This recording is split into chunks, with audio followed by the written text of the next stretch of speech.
Good evening everyone. তো আমি previous ভিডিওতে বলেছিলাম এইবারের এসএমএল নিয়ে কথা বলবো, অর্থাৎ স্টেট মেরিট লিস্ট নিয়ে কথা বলবো, যেটা পাবলিশ হয়েছে তোমার ডব্লিউবিএমসিসির ওয়েবসাইটও সবাই দেখতে পেয়ে যাবে। যে বিষয়টাতে মূল ফোকাস থাকো সেটা হচ্ছে কাট অফ নিয়ে, কতটা কাট অফ যেতে পারে এইবারে, কারণ প্রত্যেকেই কম বেশি দেখতে পেয়ে গেছো যে কার স্টেট র্যাঙ্ক কত। অনেকে স্টেট র্যাঙ্ক বুঝতে পারছো না কোনটা। দেখো এইখানে যেটা রয়েছে, অর্থাৎ এই যে ধরে রাখো কারো 1 নম্বরে রয়েছে, কারো 8 নম্বরে রয়েছে, অর্থাৎ যার 8 নম্বরে রয়েছে তার স্টেট র্যাঙ্ক হচ্ছে কিন্তু 8, আর তার স্কোর হচ্ছে যে কত 1529, অর্থাৎ অল ইন্ডিয়া র্যাঙ্ক হচ্ছে 1529। পিডব্লিউডি তার নেই। ধরো এই যে উর্বি রাহা, তার কাস্ট রয়েছে কি, তার কাস্ট আছে জেনারেল, ঠিক আছে। সে ওয়েস্ট বেঙ্গলের ডোমিসাইল হোল্ড করে বলে সেই জন্য তার পাশে স্টেট কোটা দেখাচ্ছে। অনেককে জিজ্ঞেস করছে যে পাশে স্যার এই যে স্টেট কোটাগুলো যেগুলো দেখাচ্ছে পাশে, এই যে পুরো স্টেট কোটাগুলো যে দেখাচ্ছে, এই যে পাশে স্টেট কোটাগুলো দেখাচ্ছে, এগুলো মানে কি?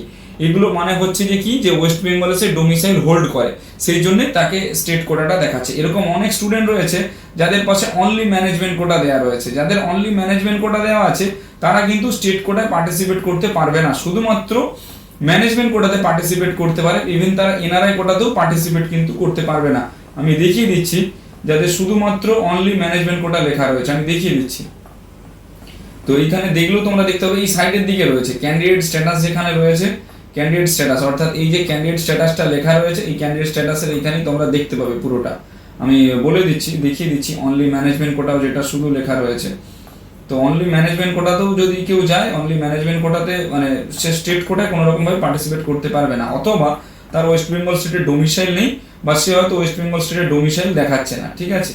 ওয়েস্ট বেঙ্গল স্টেট এই দেখো, ধরো যেমন ধরো এখানে লেখা রয়েছে, এই যে দেখো প্রাইভেট ম্যানেজমেন্ট অনলি, সাপোজ তার র্যাঙ্ক আছে কত, তার র্যাঙ্ক আছে তোমার হচ্ছে যে 7970। নাম কি? মোহাম্মদ মুদাসির আব্বাস আনসারি। জেনারেল কাস্ট রয়েছে মোহাম্মদ মুদাসির আব্বাস আনসারি। উনি হচ্ছে যে অনলি মাত্র মানে অনলি ম্যানেজমেন্ট কোটাতে অ্যাডমিশন নেবে, সেই জন্যে উনি রেজিস্ট্রেশন করেছেন। তো যারা ধরে রাখো এইরকম শুধু রেজিস্ট্রেশন করেছো যে ম্যানেজমেন্ট কোটাতে অ্যাডমিশন নেবে, তাদের উদ্দেশ্যে বলবো যে এইবারে ম্যানেজমেন্ট কোটায় কাট অফ প্রচুর হাই যেতে পারে। কীরকম কাট অফ যেতে পারে দেখো, আমাদের একটা প্রিভিয়াস কাট অফের ভিডিও দেওয়া রয়েছে। ওই যদি চ্যানেলে একটুখানি যাও তোমরা দেখতে পেয়ে যাবে, ওই প্রিভিয়াস কাট অফের ভিডিওতে আমি state rank wise cut off কিন্তু দিয়ে দিয়েছি।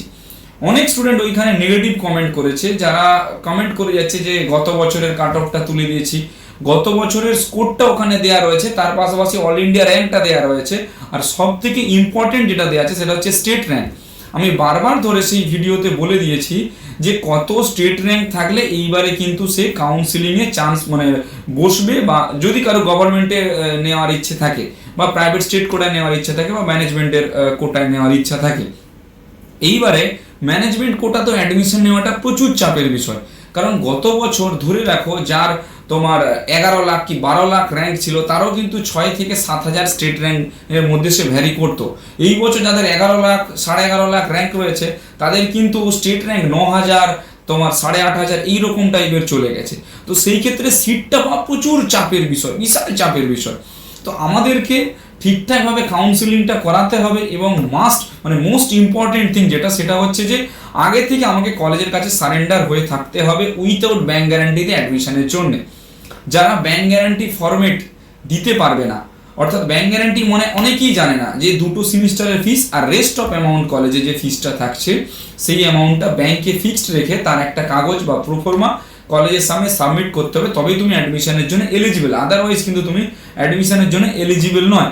তো সমস্ত স্টুডেন্টদের উদ্দেশ্যে বলবো, যারা এইবারে চাইছো অ্যাডমিশন নিতে, কোনো রকমভাবে চাইছো না ইয়ার নষ্ট করতে, তাদের কাছে এখনো সময় রয়েছে। যদি চাও তোমরা আমাদের থ্রু এনরোল করাতে, তোমরা করতে পারো। ফার্স্ট রাউন্ডেই তোমাদের অ্যাডমিশন করিয়ে দেওয়ার পুরোপুরি দায়িত্ব আমাদের থাকবে। এখনো সময় যায়নি, এখনো সময় রয়েছে। যদি চাও অ্যাডমিশন নিতে, তোমরা আমাদের সঙ্গে কন্ট্যাক্ট করতে পারো, আমরা রয়েছি তোমাদের অ্যাডমিশনের সাপোর্ট এবং গাইডেন্স দেওয়ার জন্য। এখনো পর্যন্ত সময় রয়েছে ফার্স্ট রাউন্ডে অ্যাডমিশনটা নিয়ে। ফার্স্ট রাউন্ডে তুমি অ্যাডমিশন নিয়ে আপগ্রেডেশন করে তুমি তোমার পছন্দ মতো কলেজ চুজ করো, এতে কোনো অসুবিধা নেই। ধরো সাপোজ কারো পছন্দ বা রয়েছে, তোমার ইচ্ছে রয়েছে Haldia I Care Institute of Medical সায়েন্সে আমি অ্যাডমিশন নেব, বাট তার র্যাঙ্কে কোনো রকম কারণে হয়তো মিলছে না, ম্যাচ খাচ্ছে না, কারণ ওয়েস্ট বেঙ্গলের গভর্নমেন্ট বা আমাদের এমসিসি তোমার র্যাঙ্ক অনুযায়ী যেটা তোমার বেস্ট কলেজ হবে সেটাই তোমাকে দেবে, যে চয়েস ফিলিংটা তুমি করেছো। তো সেই জন্যে কলেজ চয়েস ফিলিংটা একটা মোস্ট ইম্পর্টেন্ট থিং। ধরে রাখো তুমি Haldia I Care Institute of Medical সায়েন্সে অ্যাডমিশন নিতে চাইছো MBBS এ, তুমি কারো না কারোর সঙ্গে হয়তো কন্ট্যাক্ট করে রেখেছো, অ্যাডমিশন হয়তো নেবে। তোমাকে সবার প্রথমে ভাবতে হবে যে তোমার র্যাঙ্কে Haldia I Care Institute of Medical Science আসবে কি না। এটা কারো হাতে নেই, না কলেজের হাতে, না যে কাউন্সিলিং করাচ্ছে তার হাতে, পুরোপুরিটাই গভর্নমেন্টের হাতে। যদি তোমার র্যাঙ্কের মধ্যে হলদিয়া কাউন্সিলিংটা না, Haldia I Care Institute of Medical সায়েন্সটা না আসে, সেই ক্ষেত্রে কি দেখতে হবে, ফার্স্ট রাউন্ডে আমি যে কলেজটা পাবো আমাকে সেই কলেজটাই নিতে হবে অ্যাডমিশন নেওয়ার পর আমি আপগ্রেডেশন করে হলদিয়া আই কেয়ারের জন্য অ্যাপ্লাই করব। অর্থাৎ সেকেন্ড রাউন্ডে আমি শুধু হলদিয়া আই কেয়ার দিলাম, যদি আসে তো ভালো, যদি না আসে আমার ফার্স্ট রাউন্ডে অলরেডি একটা কলেজ ধরা আছে, সেকেন্ড রাউন্ডে থার্ড রাউন্ডে গিয়েও আমি তাই করবো, আপগ্রেডেশন করে আমি দেখবো, যদি আমার আসে তো ভালো, যদি না আসে আমার অলরেডি একটা ফার্স্ট রাউন্ডে কলেজ আছে।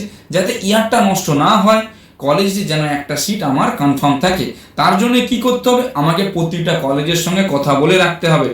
অর্থাৎ শুধু হলদিয়া আই কেয়ারের জন্য কথা বললাম, অন্য কোনো কলেজের সঙ্গে কথা বললাম না, ফার্স্ট রাউন্ডে অন্য কোনো কলেজ চলে এলো, আমি ব্যাংক গ্যারান্টি দিতে পারলাম না, অ্যাডমিশন কিন্তু ক্যান্সেল হয়ে যাবে।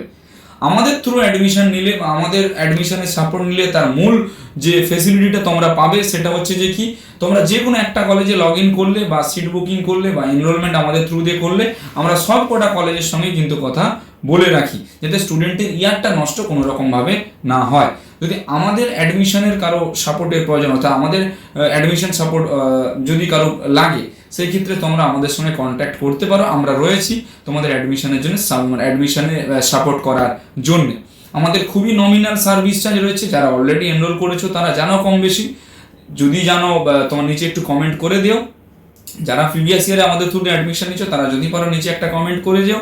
আর যদি অ্যাডমিশনের সাপোর্ট কারো প্রয়োজন হয় এই বছর ফার্স্ট রাউন্ডে অ্যাডমিশনের জন্য, তারা আমাদের সঙ্গে কন্ট্যাক্ট করতে পারো। Thank you.